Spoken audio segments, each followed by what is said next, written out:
Assalamualaikum warahmatullahi wabarakatuh. Selamat malam Bapak dosen tutor. Perkenalkan, nama saya Syafriya Nur Fadila, dan siswa program studi dari Sistem Informasi Universitas Terbuka. Pada video presentasi kali ini saya akan mendemonstrasikan hasil pengerjaan tugas praktik 2 untuk mata kuliah pemrograman berbasis web. Pada tugas ini saya telah melakukan pembaruan secara menyeluruh pada proyek aplikasi Sita yang sebelumnya saya buat di tugas 1 menggunakan aplikasi Vanilla JavaScript menjadi aplikasi yang sepenuhnya reaktif menggunakan framework Vue.js. Saat ini saya sedang menjalankan aplikasinya menggunakan ekstensi web server atau juga saya bisa menggunakan localhost ya. Di sini saya menggunakan localhost di Google Chrome. Mari kita bahas implementasi kodenya berdasarkan poin-poin penilaian tugas. Oke, kita lihat code lagi. Yang pertama adalah arsitektur proyek ya. Sesuai panduan tugas, saya telah memisahkan file antarmuka HTML dengan file logika ya. Seluruh logik Vue.js saya simpan secara modular di dalam folder JS, yaitu pada file stock apps yang ini di file stock apps dan juga di tracking apps. Pemanggilan framework Vue juga sudah saya letakkan dengan rapi di bagian header. Dan untuk poin yang kedua, data binding dan rendering, saya menggunakan direktif v4. Di sini stock HTML v4 ini menggunakan v4 untuk mencetak baris tebal secara dinamis sebanyak data yang ada ya. Kita coba dimasuk dulu ya ke localhost-nya. Di sini saya udah buat akun demo admin ut.ac.id. Passwordnya admin123. Kita masuk, login berhasil, oke. Kita masukkan aja, kita pakai VS Code. Nah, di sini nih, untuk menampilkan datanya saya menerapkan 3 mode. Yang pertama menggunakan case atau kurung kurawa ya. Menggunakan kurung kurawa ini kayak gini. Atau kedua menggunakan vtext, yang ketiga menggunakan VHTML untuk kolom catatan agar tag formatting bawaan seperti huruf cetak, tebal atau miring bisa dirender menjadi HTML yang sesungguhnya di pemrograman. Oke, di sini ya, ini jadi kayak tebal nih, tulisannya sesuai tambahan ya. Terus poin ketiga, penggunaan kondisional. Sesuai instruksi soal, saya membuat filter yang sifatnya depend. Di sini saya menggunakan direktif show, di mana dropdown kategori mata kuliah disembunyikan dan hanya akan muncul jika filter UT daerah telah terisi ya. Jadi contoh kayak gini, ada misalnya kegiatan konsep dia ekonomi daerah Jakarta misalnya wajib yang pilihan juga. Nah, selain itu saya menggunakan pengkondisian VIF, VELSE dan VELSE untuk mewarnai label status secara otomatis ya. Secara otomatis jika nilai quantity 0 maka kelas yang dipanggil berwarna merah. Untuk berwarna merah untuk kosong ya. Kalau kosong warna merah. Jadi jika bawa batas safety berwarna kuning nih. Kalau menipis di bawah batas safety. Dan jika stoknya aman atau selebihnya aman ya, warna hijau ini. Di sini nih ditampilkannya ya, di show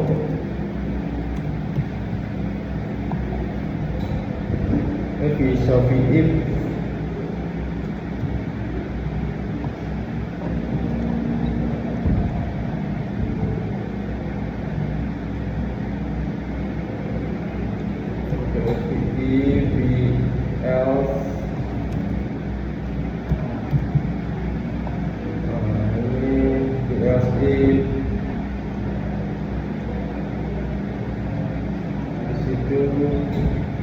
Buat ini ya, jadi kalau stoknya banyak dia aman warna hijau, terus kalau menipis warna kuning, dan kalau kosong dia warna merah ya, musim nggak ada kosong, jadi nggak kayak ini contohnya. Dan terus di poin keempat yaitu converted property, di halaman tracking saya menggunakan untuk menghasilkan nomor DO secara otomatis ya, mengikuti format DO, tahun, nomor urut tanpa perlu mengetik manual. Di stok bahan ajar komputer ini stok bahan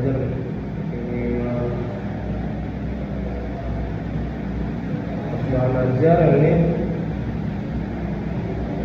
di halaman stok bahan ajar komputer itu saya memanfaatkan untuk proses filtering dan sorting ya. Hal ini membuat proses perjalanan sangat cepat karena sistem akan menggunakan cache memori tanpa harus memproses ulang seluruh data asli saat filter berubah ya. Ini contohnya yang kita cari mobil responsif gitu, karena pakai cache memori ya, nggak harus memproses ulang ini.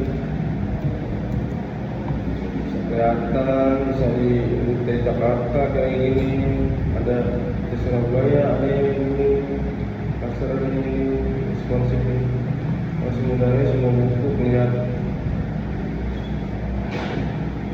Terus di ininya di kodenya ada di sini filterin.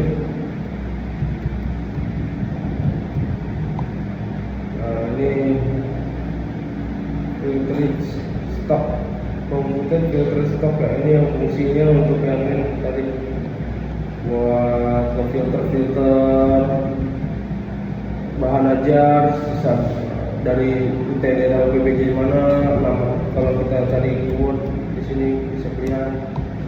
Oke, itu ya fungsinya. Terus lanjut di poin kelima ya. Poin kelima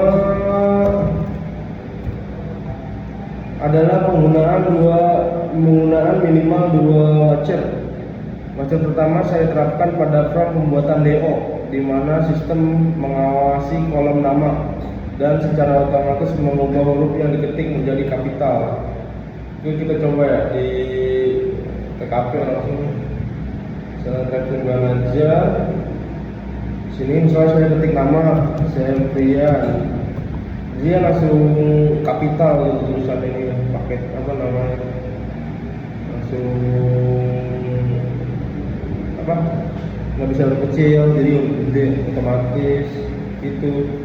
Terus watcher kedua berfungsi sebagai keamanan data. Di formulir pendaftaran bahan ajar saya membuat watcher yang membantu kolom jumlah stok, begitu user tak sengaja menginputkan angka minus ya.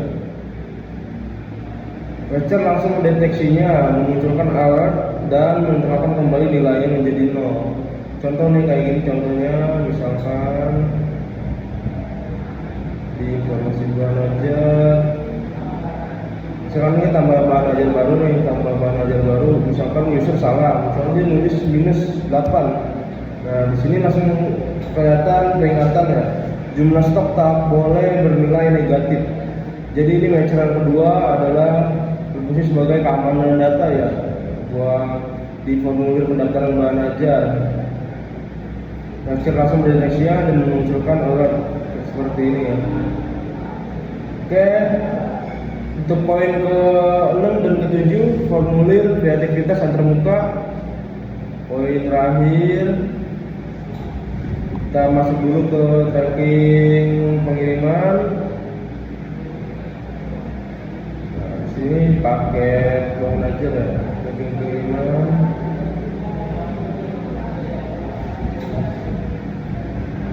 Sebagai poin terakhir untuk formulir terkait pesan termuka, formulir pembuatan DO ini sudah sangat kreatif ya, menggunakan two-way data binding. Begitu pengguna memilih paket, bahan ajar, detail isi buku beserta total biayanya akan langsung ditampilkan di layar ya. Contohnya kayak gini. Sekarang kita mau menambahkan DO nih, kita menambahkan DO, nimnya ini, namanya Rina, misalnya Rina lagi, ekspedisinya reguler misalnya ya. Pilih paketnya, nah ini yang ini ada paket IPS, langsung kelihatan detail isi paketnya apa aja, harganya berapa. Terus paket IPA dasar, nah ini langsung kelihatan juga harganya sama paketnya apa aja, paket isi bukunya. Terus paket komunikasi di sini langsung kelihatan juga isi bukunya apa aja dan harganya berapa. Misalkan kita tambah DO, oke data DO berhasil simpan, nomor DO mengikuti tahun 2026. DO nomor 3 tahun 2006 tahun sekarang. Oke, dan langsung tersimpan di sini DO ketiga di tahun 2026. Oke, terus sebagai tambahan kreativitas saya merancang fitur hapus data ya, hapus data DO. Saya memanfaatkan logika VIF sebagai tombol hapus di tabel ini sengaja disembunyikan jika paket masih dalam proses pengiriman. Contoh kayak gini, ini kan paket Rina masih dalam pengiriman ya. Misalkan masih dalam pengiriman, ada perjalanan DC Cakung, misalnya kita update DC paket ada di DC Cakung, paket ada di DC Cakung. Misalkan simpan riwayat, oke. Kan di sini kelihatannya paket ada di Cakung masih dalam pengiriman, dia nggak bisa dihapus di sini jadinya. Jangan yang Agus Parnoto, Rina Wulandari ini udah pada selesai, udah nyampe paketnya ke mereka, jadi bisa dihapus di sini datanya. Jangan kalau Rina kan masih dalam perjalanan, dia jadi reguler 3 hari, 5 hari nyampe. Misalkan kita tandanya selesai, status DO diperbarui selesai, misalnya udah nyampe, misalkan paket diterima, baru dia di sini berubah bisa dihapus. Nah jadi fitur hapus DO itu seperti ini ya. Saya memanfaatkan logika VIF sebagai tombol hapus di tabel. Ini sengaja disembunyikan jika paket masih dalam proses pengiriman. Sedangkan yang udah terkirim terus sampai ke Rina, jadi bisa dihapus. Hapus data DO, apakah yakin menghapus data DO? Iya, kita hapus misalnya gitu. Oke, namun ketika saya memproses pengiriman menjadi selesai ya, yang tadi bisa dihapus. Demikian presentasi penjelasan implementasi Vue.js dari saya untuk tugas praktek 2 ini. Terima kasih banyak atas perhatian dan waktu Bapak dosen tutor. Wassalamualaikum warahmatullahi wabarakatuh.